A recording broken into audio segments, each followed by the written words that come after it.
Hey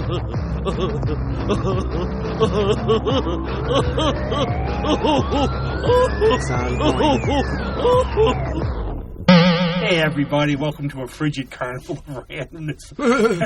It very much is, and while Tiberius is a very underrated Roman emperor, I think so. But I think Greg can introduce our guests today. He should know their names better than me. You're on the spot now. Yeah, I'm here with Cupids Boomerang, a band fairly new in the area, but I am part of it, and we got started a couple of years ago, I believe. Jeff, is that correct? Yep. 2.5. And Jeff, this will be 3 in springtime. Okay. Yep. Jeff Galino on guitar. Got together with Suzi Willpower over here. Say hi, Suzi. What's up? Hi, Suzi. And we have Don Anonymous on the keyboards. Hello. And our newest member, Mr. Jay Rep.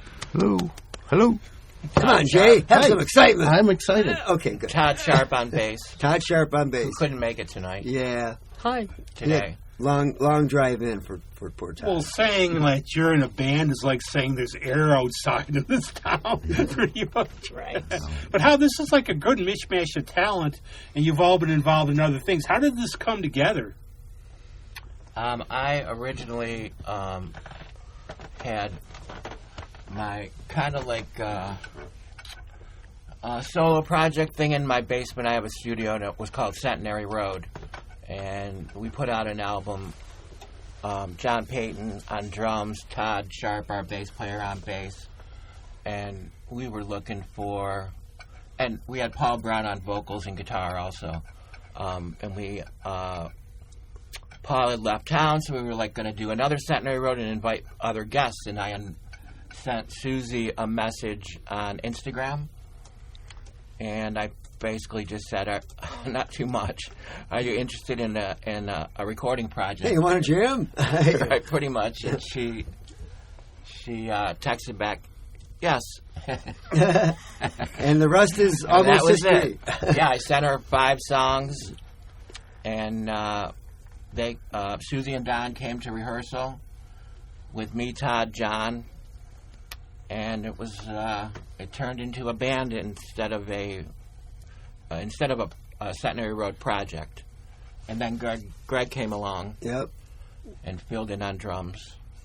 And then little Jay came along. You just filled in on guitar. You can see Greg out there will drum for food.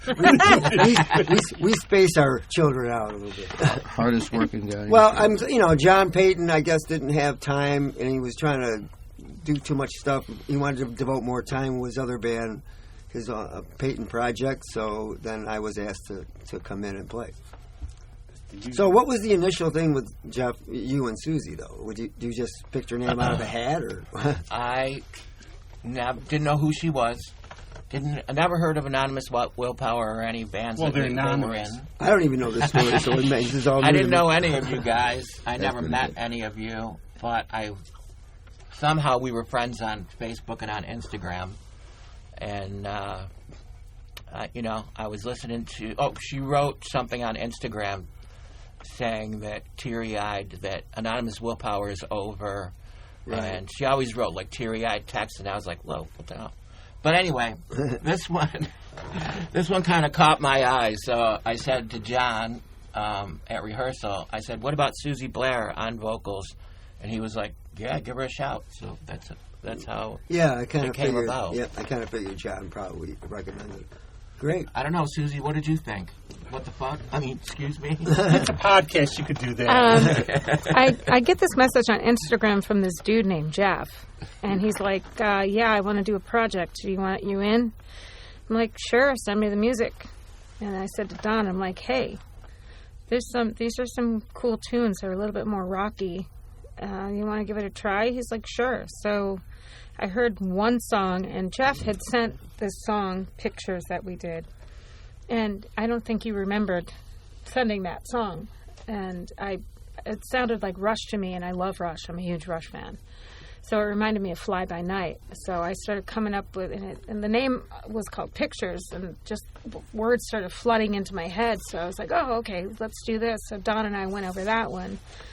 And Don had been diligently working on He always does his homework better than me, that's for sure. Of course, I don't think we even learned all 5 yet. There's one that's one. You did. There's one that you sent us that we still haven't done, I think. You did. And I was hell bent on this song, so we go into rehearsal with John and Todd, and I'm just like blah blah blah blah, singing blah blah blah, and these guys are like, "Whoa, this is cool." So that's how that happened. I always think in life, a lot of times I found like serendipity happens. You don't expect something. Right. You just have a chemistry with people. What when you started doing this? When did all of a sudden they just go, "Hey, this kind of works. Let's keep going." It was right away for me. Well, there was an energy there. Yeah, definitely. We just went with it. Yeah, I mean, and previously Don, Suzi, and I have worked together, and Don, Suzi, and John Payton and I were in different bands together, so to speak. And Don, and Don, so it's Suzi, sort of like the Jay. old home. Yeah, and you. Jay Rep, Yeah. For a while was in the Anonymous Willpower and other projects. So I mean, we all know how we play together, and we all know our each other's interests and things. And I think it's just you get used to it. You just start another project, and it's the same people, but you have new ideas and new kind of directions, and off you go. It's always I don't want to get pedantic on Facebook, but there was like the one meme that went around. I couldn't help myself. I've told this story before, where it was like, well, Ringo and Paul are alive. Keith and Mick, they need some. And I'm going, well, number one, I'd say, why don't you have like Roger and Pete? It would be more fun. They'd be getting into fights all the time. But you don't understand the idea of chemistry.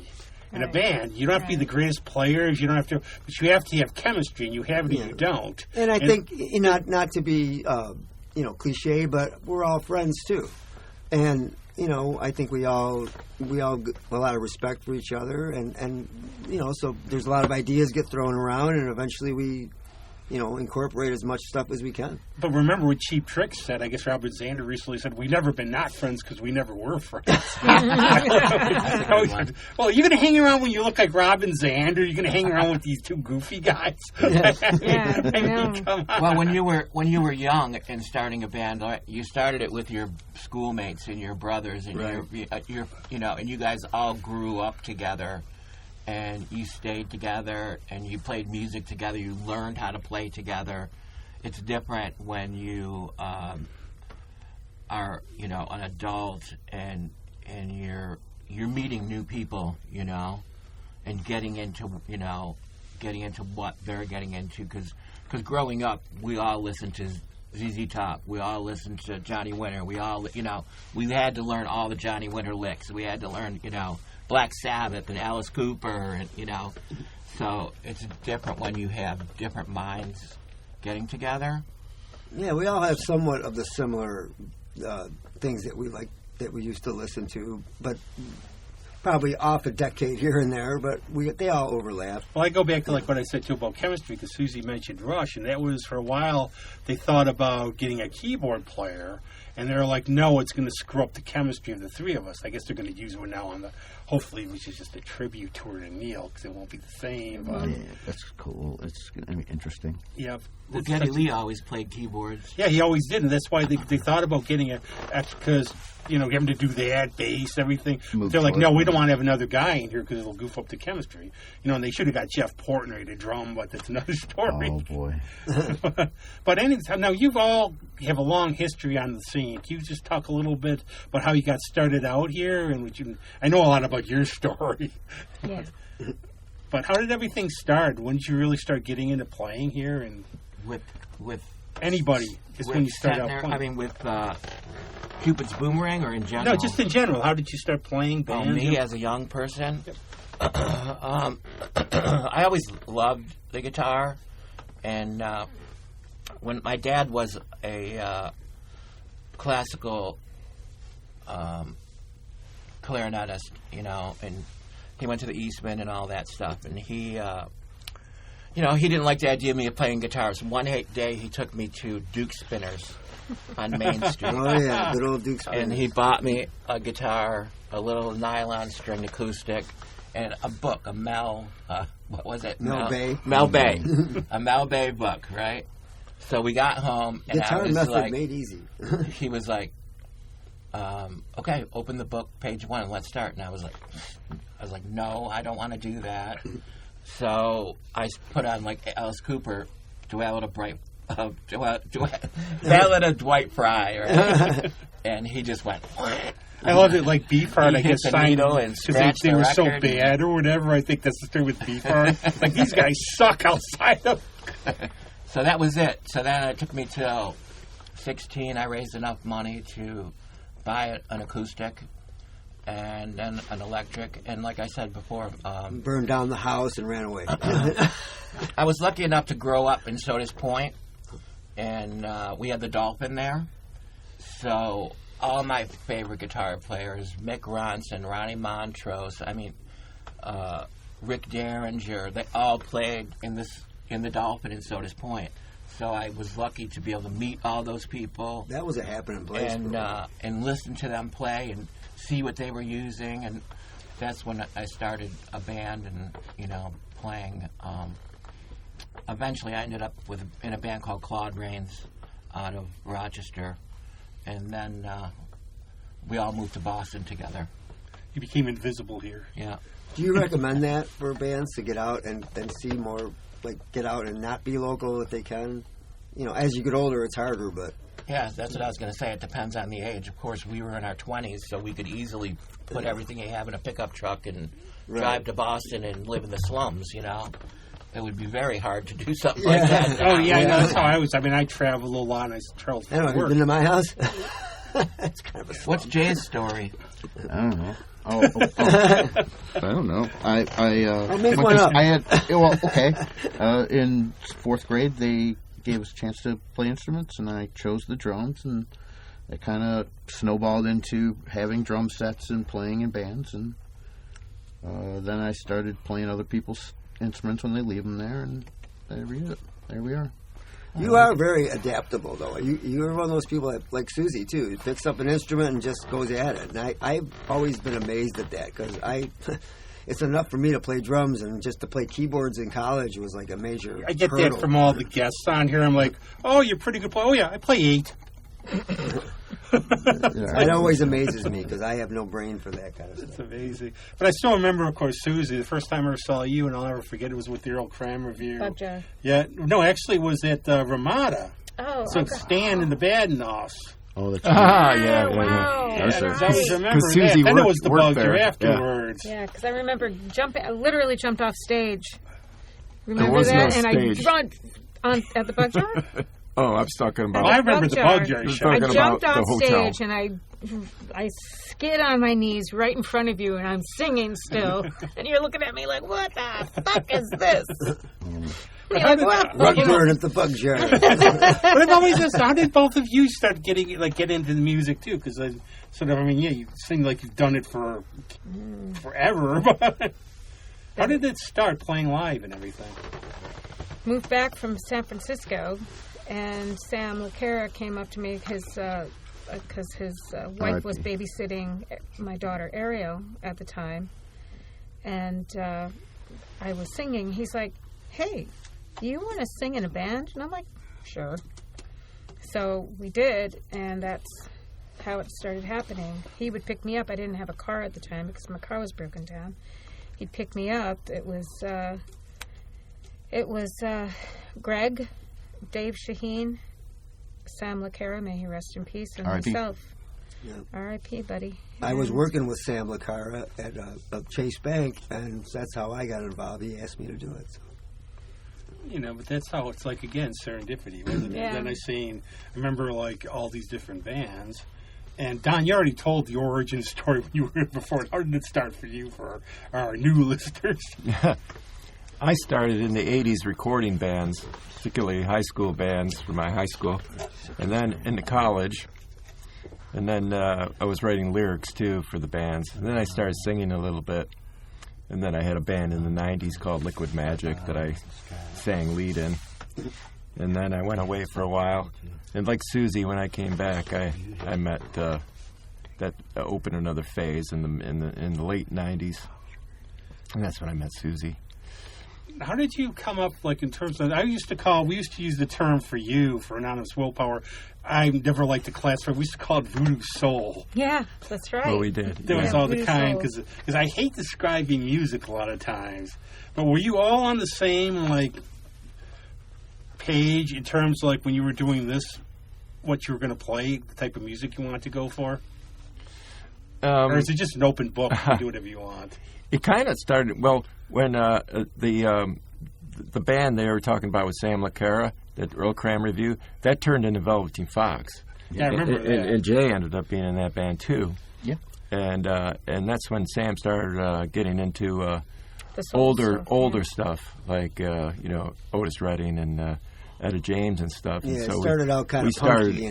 It started more sort of alt-rock kind Yeah. of thing, but then it started getting more soulful then. Horn section. And we kept we kept that spirit when we started Anonymous Willpower after Sam died. Yeah, we had Chris Beasy and Then it was Drew, neo soul, Pallavia right? in the band also. Yeah. Yeah, I hate classifying sometimes. I always try to say, well, what are they like? Just go see. It's good music. Yeah. Really, because I don't like putting people in a... It's like when I try, it's not... Whatever that service is for music that they try to give you another one, what your tastes are. They give you the weirdest stuff. It's always... It's never the same. Yeah, and then it ties into the connection that we had with Jeff, because John Payton, you see, one of the bands I used to record in college was called the Urban Squirrels. That band eventually had a guitar player named Tony Cavanero. That's right. He's the guy that started Buddhahood. Rub the Buddha it was called. Yeah. And right? then it was Rub the Buddha first, and then that was taken, so they changed it to Buddhahood. Yeah. And then John Payton ended up being the drummer in that band, so that's great, how we man. met him. And then and then eventually that leads to Jeff and Yeah, All the roads. current stuff. it's all intertwined. And I've been thinking about this myself because I lived in Alexandria for a long time in the 90s, and I came back here. And how would you say, being on this scene all these years, how has it sort of changed? How has it sort of stayed the same? I think people always, in a way, want to go out and have fun, obviously, but I think... Well, being old and cranky was always better in the past. Well, one thing I will say, I think in the 80s and 90s that the local scene was more open, less cliquey. Well, I guess it's always been cliquey, It's but always been cliquey. but there would be a lot of venues that would have a lot of bands that wouldn't know each other, would end up playing a lot of the same shows, and they were always interested in what the other bands were doing. Nowadays, it seems like everybody's got their own like social media group. They show up to a show, they see the band they want to see, and then they leave. Somebody said that to me recently on here, that always, like, if I was playing, I always stayed to see the band. Like, for me now, it used to be, like, at the Bug Jar. Oh, the first band goes on at 1, great. Now they're not starting till 9. Yeah. Yeah, but see, people shortchange themselves when they do that because they don't... I've always been of the mind that if you go to multi-band shows, see the other bands, because then Exactly. it kind of grows exponentially. Their fans become your fans, and vice versa. You start to see other bands. Oh wow! And then you go to hear them, and then your crowd grows. I mean, you have to expand your thing to get your crowd, Sure. diversified. And there's so much talent in the city. This city has more talent now than it's ever had, I think. I know. Personally. With It's schools amazing, and everything, people especially are these learning young faster. kids. Because I teach vocals at Girls Rock Rochester with Amanda Ashley, and I'll tell you something. These kids are fantastic, and they're so talented. There's one girl I'm teaching right now. Man, her vocals are pristine, and she's doing like Hamilton, and Wow. and yeah, she's phenomenal. This girl, and I'm also teaching some kids for the Girls Rock Roulette who are also like jumping in there, never done this before, and they're in their 30s and 40s, and I'm like, yes, this is awesome that these people are having the guts to go out there and do this. Yeah. And to me, it's just giving more fresh talent to bleeding ears that just want to hear something new. And And they bring with them all the stuff that they learned when they were adolescents. sure. And then, you have these unique styles because they're like big amalgamations of different styles, and then, you just get a nice variety of sounds. Nice. No, and I've heard like one time I was in like line at a store, and I hear these two young kids talking in front of me, and it's like, well, there was this guy. He sort of had makeup on. It wasn't Greg. No, I'm out of that phase. He was man. kind of weird voice, and I go, Bob Dylan? Who's Bob Dylan? I think And Rochester's. Oh, sorry, I didn't mean to cut you off. But that's part of the show. Don't worry. And I see these kids walking with an Iron Man shirt, and I go, "Hey, I saw that tour live." I go, they're a band. I thought they were anime. but then I'll get like, and I've been blessed because I've seen people when they've started, like 10, 15 years ago, and how they've grown and everything. But I'll hear like something. Well, I want this to sound like Feist. I'm like, a D&D character who's that? Scary. So it's no, but my point being, when we grew up, it's like my dad, is Spike Jones and stuff, and we start with what we grew up, and then hopefully we get what you were saying. I think the Rochester scene in the 80s through the 80s and early 90s and stuff was a lot different because, as far as original music goes, cover bands had their certain places they could play back then. But even if you weren't playing, you could be down on Liberty Pole Way area, St. Paul. You could walk to 6 different clubs to go see original music. You didn't have to, it was all like boom, boom, boom, all like right there, Yep. And bands supported each other more. Like we would, Richard would say, okay, I have this date at Idols, Yeah. and it'd be like, okay, let's get Uncle Sam, let's get, and everybody would like team up and be like psyched about it, because we were all just like just starting out, I saw Cheap Trick at Heaven. I saw Billy Squire there. Yeah, but you had Backstreets, and you had a lot of those kind of bands or places. Well, they took up the whole block because it was huge. Yeah. We opened for Robin Trower at now it's called the Temple, right? The Temple Theater. Right? Okay, that's Theater. Temple Theater, yeah. What did it used to be? Originally it was a baptismal, like a church kind of thing. Have you been in the Temple? Yeah, I've gone to shows there. Yeah. The stage was really tall. Well, first, me trying to find it was something fun. Right. Yeah, that's an But experience. you think about the music that came to Rochester in the 80s. I mean, we had everybody here, Red Hot Chili Peppers to the Replacements to, everybody all in one little block, Elvis Costello. when they were all touring. And it was like so Cramps. much fun. Yeah. Now, it's like I think probably social media killed the... what's it called? The video star? Yeah. Oh, yeah, Cramps, I saw last show Water Street they played, because I remember I got a call, get down here, the bus broke down for the opening band, so they're going to start. Yeah, like Love and Rockets, I saw them. What a I great worked for They a were sound. great. I worked for a sound company, and we did all the sound at Idols, so we were able to do all of the national touring acts. And this is, Love and Rockets. After Bauhaus, of course, I was a new young dude, Daniel flannel Ash. shirts, long hair. I was just working sound, right? I didn't know who any of these bands were. Daniel Ash. And Awesome. Love and Rockets came in 3-piece and They're Bauhaus. just like blew me away. Daniel Ash is I one of was my like, faves, holy yeah. crap, I like them a lot. We did Red Hot Chili Peppers. We did Sonic Youth. I mean, name how many different bands. I always have to Idols. laugh when you say when anybody says Sonic Youth, because I read Kim Gordon's autobiography, and on the first page she's like, I couldn't wait to get out of Rochester. It's all great. It's like, thank you very much. Yeah, she tried to kick me in the head. I was doing monitors for them, and I didn't know who Sonic Youth was, and so they eventually I learned during sound check and all that stuff. They tuned like their guitars to the subway in New York City, so they had 3 guitars on stage just feeding back, and then 2 guitar players. And during the show, she kept looking at me because I was running monitors. She kept looking at me going, turn it up, turn it up, turn it up, turn it up. And I was like, it's like pegged. You have 3 guitars at full blast feeding back. I mean, and then she came over to me and I gave her a little feedback in the monitor. And then she did a flying kick at me. Nice. I'm sure it was all part of the show. Well, I do think there's like a line, and I think we're part of like this. I call it like a little alternative group that goes to see. original music and checks yeah. it out. And, like more underground bands. Like when I went to see X, I knew everybody there. And I think that's part of it. And the thing is, I made a lot of friends. Just the reason I made a lot of friends from them is we just see each other at the same show all Right. the time.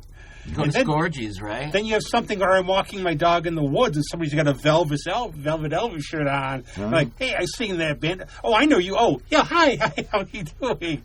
Stuff like that. So I was just a little, I mean, I have a lot of stories. My brother's playing paid there all the time, but I was just a little too young. But I think that's part of it. One of the things I try to push on this show is I do think there's nothing wrong with cover bands at all, bless them. And I think, we all want to play those songs, but I think there's original and cover, and a lot of people want to see what they know, and I don't know how to make the case ever, and I try to make it on my show. Go see something original. You can play those records at home. Right. It is a on hard your thing to... phone. Unless you're a weirdo, you can meet the band. I don't want any weirdos meeting any of my friends. I mean bad weirdos. People are I uncomfortable get it, with stuff yeah. they don't know. And People and- wanna All of my relate. friends are weirdos. People want to relate. They want to know the chorus, and they want to sing it over and over again. Born in the USA. I mean, Oh my gosh. they want to be able Born to. in East LA. So that's the only way that you can get like you can see people in our audience that are now like singing the choruses and singing along, with the songs. Yeah. So It's nice.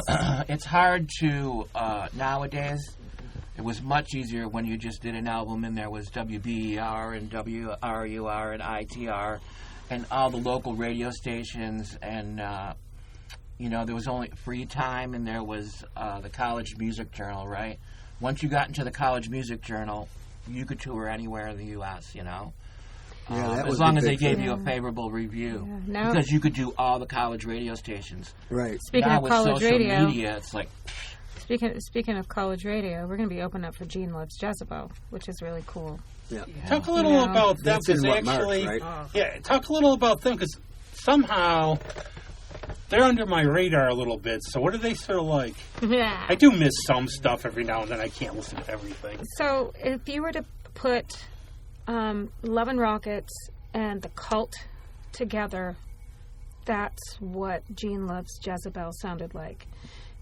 I think Gene Loves Jezebel came out a year before The Cult came out, and they're from the same area. Ian Astbury and Gene.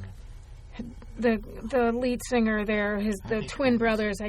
I'm sorry, their names are I'm terrible escaping with me. names, so I They're get it. escaping me, but they both have similar sounds, and Gene Loves Jezebel I think is a great mix up, because we all write about love and kindness and jealousy and hate and all the things that go along with it. But that was a band that really influenced me growing up. They were a good dance pop. They were a great dance pop band. For the 80s, where the DJ would turn up the kick, the beat. Yeah. They had the beat, That was a weird period, that late 80s, early 90s. It was almost like a transitional period, because a lot of these bands, you look at their videos, and they look like they look like hair metal guys. Mm-hmm. Right. Oh, like In you the see, videos. like the Yeah, that whole time where it's like you go from hair metal, and then all of a sudden you've got Guns N' Roses. There was and overlap, then things yeah, start to for sure. change into the grunge period. They're that middle band. They're that middle period Well, now there I'm between picturing they hair metal probably, and because I used to grunge. go to Club X, Well, and I bet they probably would have played them They there. did. They I've seen the definitely Chesterfield did. Kings Yeah. play there once. So that show Jeff that we Daly- opened Jeff for Daly's Gene Loves Jezebel will be March 31st. And how did that come out? How did that come about? Oh, Photo City. Gene Loves Jezebel. Yeah, how did the show? How did it I all saw, hey, you guys I saw open- the ad from Photo City, and I texted Mikey. Is that it, Mikey? Greg? Greg? I texted Greg. And I said, what do you want? I said, you need an opener? And he was like, okay, yeah, let's do it. So, That's great. Thanks, I Greg. like playing Photo City, too. They have, one of the best PAs. Yeah, I like It's a photos. very And comfortable also, stage. okay, for me, there's like a criteria for places. There's parking. Right. It Yeah. does have parking. I admit I'm very difficult like that. Most of the clubs we play have no parking. No, at all. I mentioned X. I parked on State Street. Right. That's when St. Paul was one way, right? I mean, Yeah. So I'm like doomed because there's like one spot. I'm like, move! I don't want to go down the one-way street. Yeah, but now you have now you don't even have to park. You can have somebody pick you up and drop you off. You can have ride share. It's great. But I mean, I think that's also cool because I remember there's something really neat about. You grow up listening to these bands, and I have friends who play in them, open for them, and it's just, for me, it's just, I don't know, there's something cool about that. It's like full circle and everything coming around. Cool! Well, one thing I've been impressed with, I mean, since this was a ground-up situation, and I haven't done that in quite a while, and I'm very amazed at how fast we started getting, to go out and play live. I mean, we've got, like, something every month at least. And, I mean, you guys do a lot of hard work, Suzi and Jeff and Don. Everybody's, like, gets out there. And it's great because we've built this thing up to a good level in a fairly short amount of time. I keep going back to Rush again. I can't help it. I love Rush. But there's something funny just talking about music in general and the state of music. I remember my friends and I calling them greedy bastards because the ticket for the Hold Your Fire War Memorial show was whole $17. Yeah, right. It's like, you guys are greedy. You don't care. Well, it's $1,750. Yeah, I think I saw Black Sabbath on the Sabbath Bloody Sabbath tour, right? That was probably like $5 at the War Memorial. My brother saw Led Zeppelin $3.50. We could, okay, those are part of the old days I enjoy. Well, the tickets are still $3.50, but there's an $80 surcharge. So, so for Gene Loves Jezebel, make sure that you get the tickets through us because you won't have any surcharges. That's right. Yep. There's another point. This is something, actually, Greg just sort of brought it up, because he's, so... I mean, he's not as smart as me. He's a co-host. but we talk about, I keep drilling this in because I don't like doing it for this show. It's not my personality, but I tell the younger kids especially, you're not going to be walking down the street. Oh, yeah, I want to go see you. You have to promote. You have and to it's promote. part of that. Is there anything you could say about that? Because I know you must, just to get, you might not like it, but you got to do it.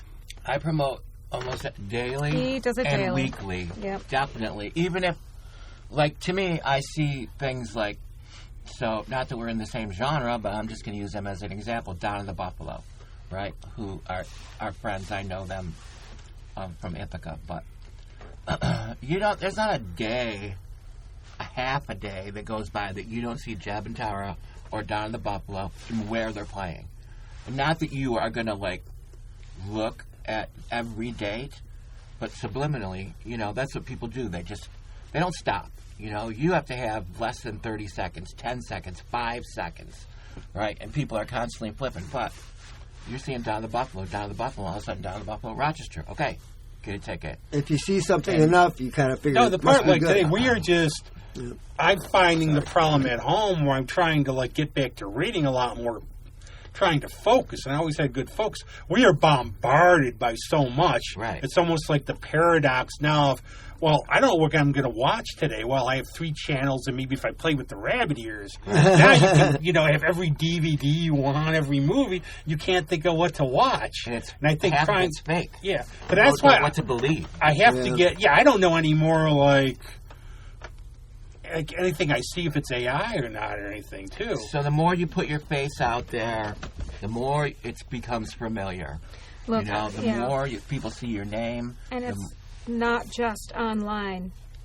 But the art of the poster is still a thing, folks.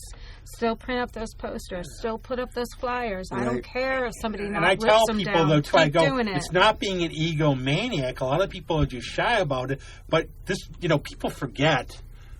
I go back to the Dan Wiley, somebody who was singing for the Cosmic Rough Riders. He wrote the best thing about musicians. Most musicians do not make a lot of money. There's competition all over the place. Hundreds of dollars to be made. Yes.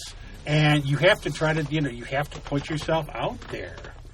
But I also think now, speaking of promotion, I always say pick a name that looks good on a shirt, on a poster. And I think you hit a home run with this one. Can you explain how the name Cupid's Boomerang came about?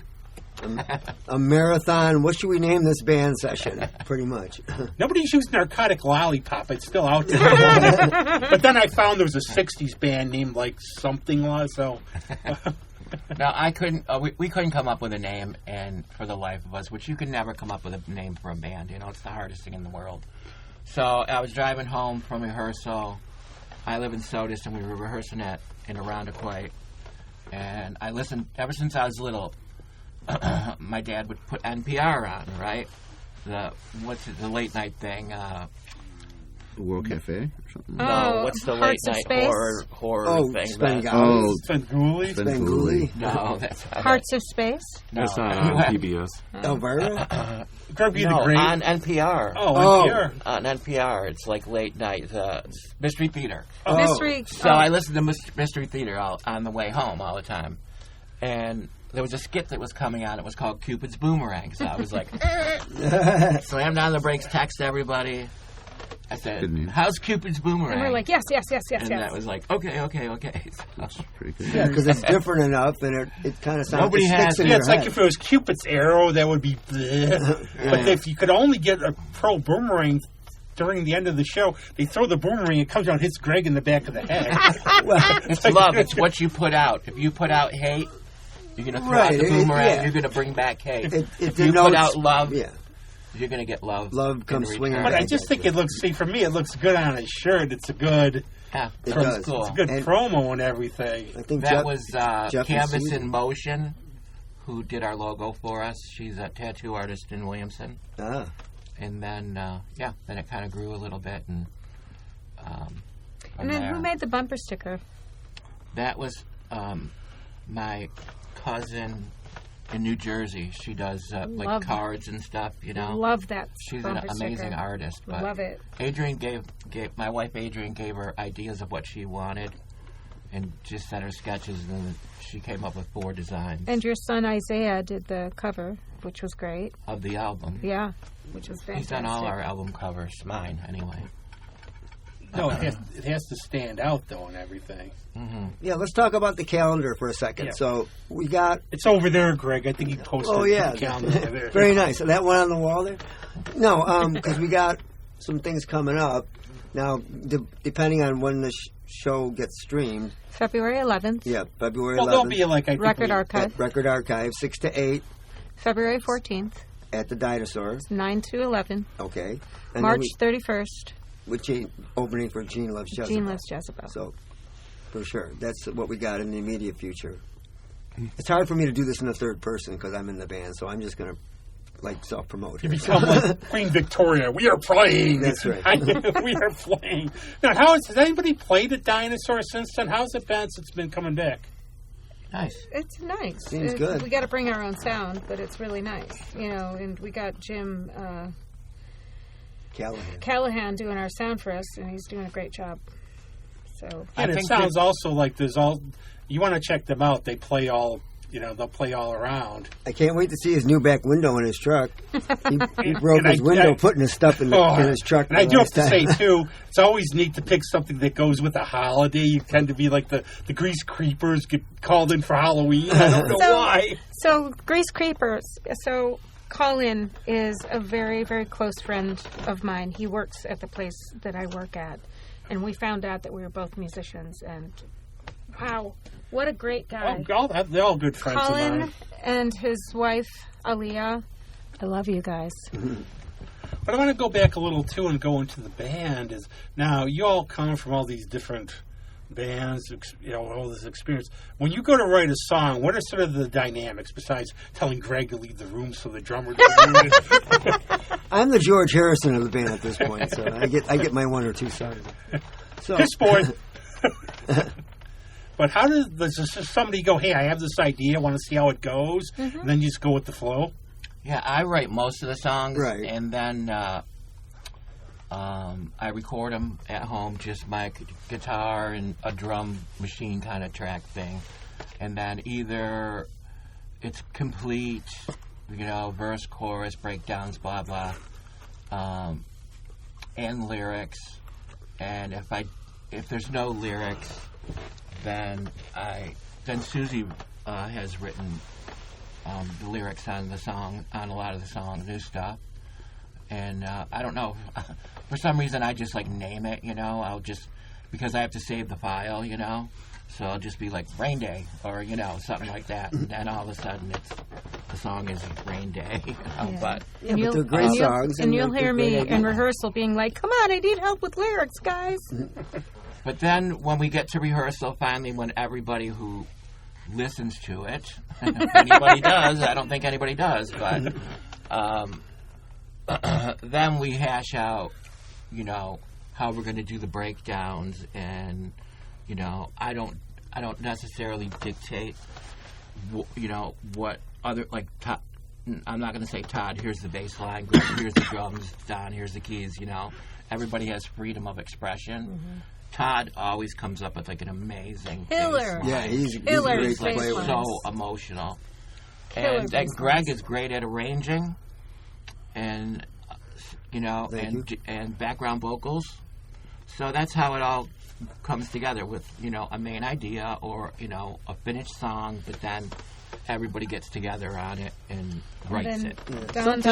Sometimes if you get too specific about it's got to be this way, you lose a little bit of the soul. This way, everybody gets a skeleton idea, and then we kind of go from there, like you're saying. I think that way it gets a little bit more organic and more authentic. Yeah, and Jay and Don also have that, great soundscape in the back, which pulls it all together. Yeah, we're getting some nice guitar interplay and stuff. And keyboard sounds. I think we can open yourself up. I always say, have confidence, don't have ego. Yeah. And you open yourself up to having somebody, like if you write something, I really like this, and somebody goes, it's pretty good, can we just try it this way? See if it's better. And you open up the collaboration. I mean, not on this show because obviously I'm in charge, but well, you do have to be open-minded. Unless, like, if I hear a certain melody or something, or a constant in a song, then I will say I hear, I hear that. I hear this constant, or I'll play it on guitar, Perfect example is our new song, Time. Yeah. Jeff had played this thing, and I'm like, I don't like this. And Jeff literally said to me, as we're leaving one day, not every song can be a hit. And that really stuck with me when you said that. And I thought to myself, you know what, I'm just going to take all the information that we had, and I'm going to throw some words together and see what'll come out of it. And now it's one of our new favorite songs. Right. Yeah, I mean, who thought, Hey, Mr. Tambourine Man would be a hit? Right. How many songs did Bob Dylan write that failed, Yeah. I might be alone in this, but I think he's like one of the best vocalists there is. Oh, so do I. I love Bob Dylan. I think you love him or you don't, but he can really tell a story. He is, oh my God. And I wish we all were like Paul McCartney. Well, Paul McCartney would get songs in his dreams. It's like, thank you very much there, Yeah, I mean, when you talk about something that's catchy or whatever, there's lots of different ways to do that. And that's why you were mentioning about the arranging. Sometimes if you just do a harmony here or a line there and repeat it, certain things stick, Even a stupid woo, how many times in a song there's something stupid and everybody just does that part because it just hits them, Oh, see, I always figured you forgot the words. It's like Curly when he did his woo woo on the floor. Even Frank Sinatra forgot his words when he said doobie doobie doo, right? Yeah, stuff like that. I really like emotion and writing breakdowns and stuff. Writing really cool breakdowns where the band just like goes down to like nothing, and it just like floats and floats, like, and then builds and builds and builds. Those, yep. And lately I've been hearing a lot in my head. It's kind of cliche, but a lot of like the oohs and ahs, not like words, but like ooh. Okay, I'll admit one. I admit one I just dislike. It's been very nice having all of you on. I know it took a while, but I've been wanting to play with Suzi's little thing on. Go for it. Do it. Do it. One word, please don't put it in any song anymore. You know what I mean? Whatever they say like that from any song. It's like from King Diamond, Halloween, you know what I mean? Or rock and roll. Greg's Well, that was like popular for Tom that. Petty. Don't Tom put rock Petty, I and guess, roll in a Tom song. Petty said, I guess it was, you rocked me, and he wasn't going to play it because he thought it was clean. And I guess Mike Campbell said, you wrecked me, so they had that on.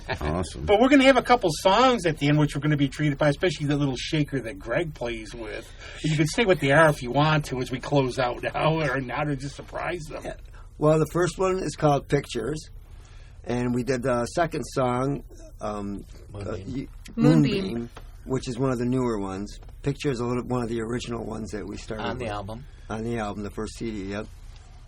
So they're two different, entirely different styles, too, so you'll get It to always see. seems it's weird. They always play the songs after, but they feel like deja vu for me, like I've heard them before.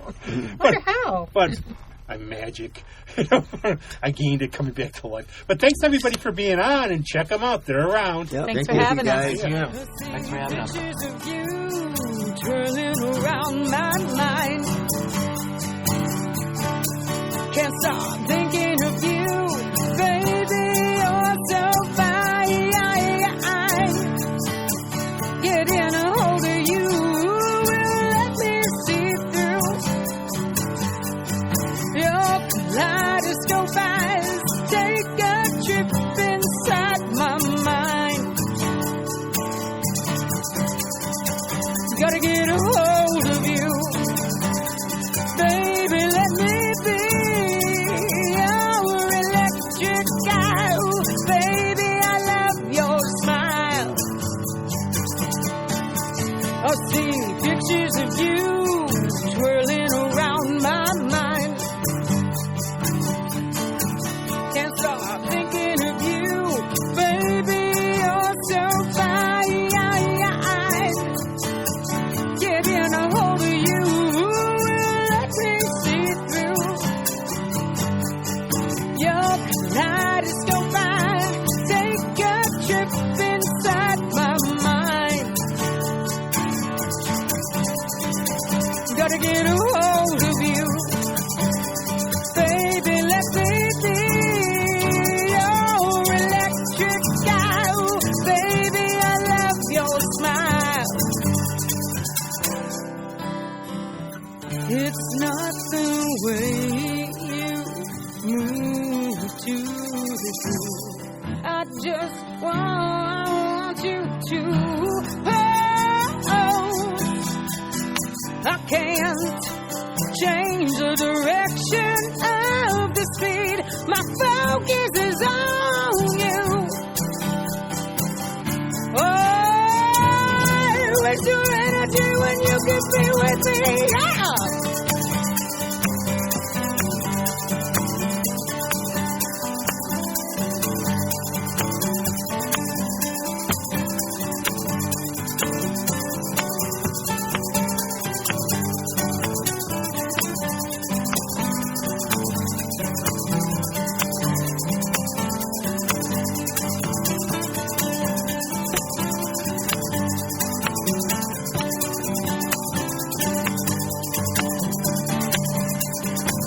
Gotta get a hold of you, baby, let me be your electric guy.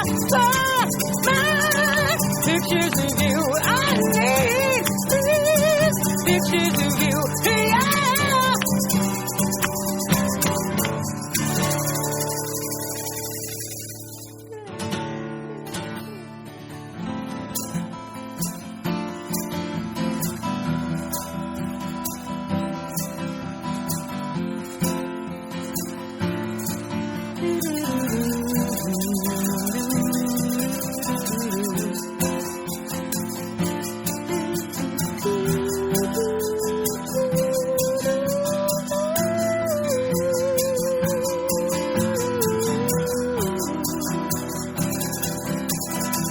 The sense of longing, a fire things, at last full desire, the heart yearns in the realm of passion, where darkness thrives. In it, temptation lies. Oh, the sweet torment of a forbidden taste, a hunger that cannot be raised.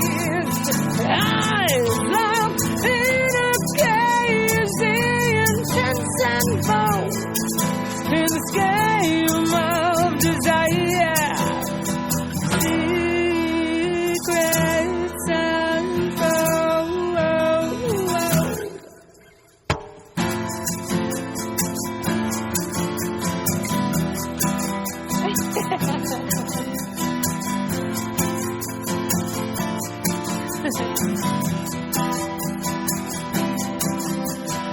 walking along the river, I see a couple stare.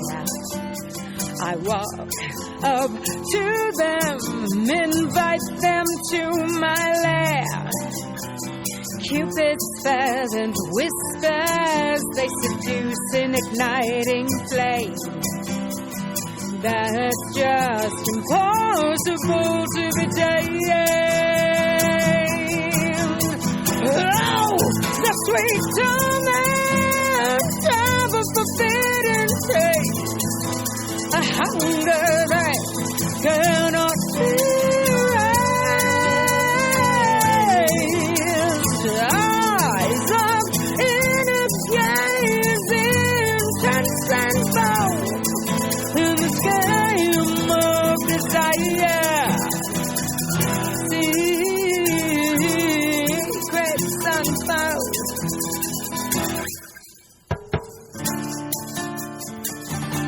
In the depths of the night, bodies entwined, the symphony of desire. Skin on skin as Cupid takes his bow and ignites their hearts as they explode.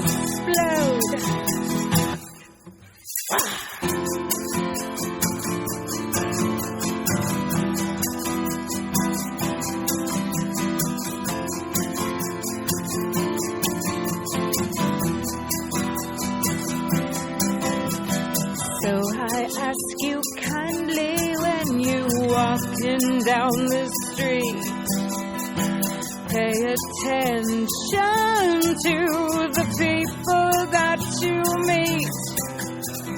They could either be kind or try to snuff your life.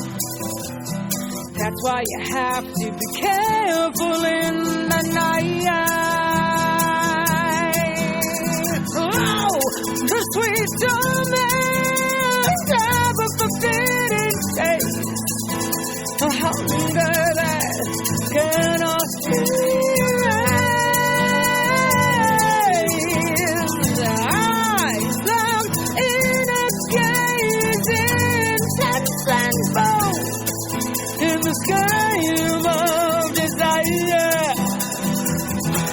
Secrets unfold, secrets